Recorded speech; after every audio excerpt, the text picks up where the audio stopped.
Welcome back, friends. Christ is King. Have you ever stopped to think about just how important humility truly is? We hear the word tossed around all the time, right? But what does it really mean for our spiritual lives? Is it just being meek and quiet? Or is there something much, much deeper to it? In our journey as Christians, humility is not just a nice character trait.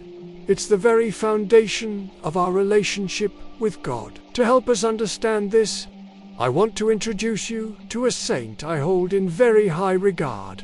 Saint Moses the Ethiopian, or Moses the Black, and his life is absolutely incredible. He lived in the 4th century and started out as a notorious bandit, a leader of a gang of robbers, feared by everyone. But one day, driven by hunger or perhaps a desire for plunder, he and his gang attacked a monastery. Instead of finding treasure, he found something far more valuable: peace.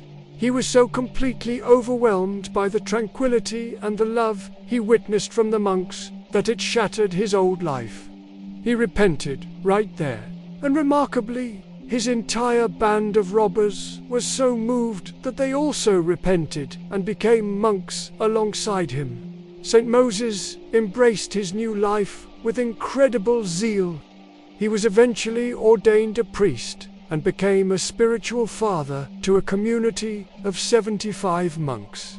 Sadly, his story ends in martyrdom. When barbarian invaders raided the monastery, he refused to fight back or flee. Instead, he and 7 monks bravely faced their attackers, embracing death like Christ did. Now, Saint Moses left us with some profound wisdom, and there's one particular quote of his that cuts right to the heart of the matter.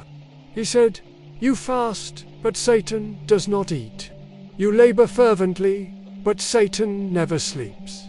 The only dimension with which you can outperform Satan is by acquiring humility, for Satan has no humility." Let that sink in for a moment.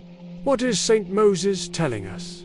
He's saying that while our spiritual disciplines, like fasting and prayer, are good and necessary, they aren't what ultimately defeat the enemy.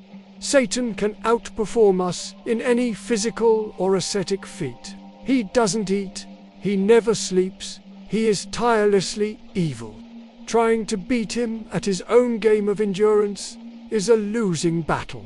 The one thing, the single virtue that he cannot comprehend, that he has absolutely no capacity for, is humility.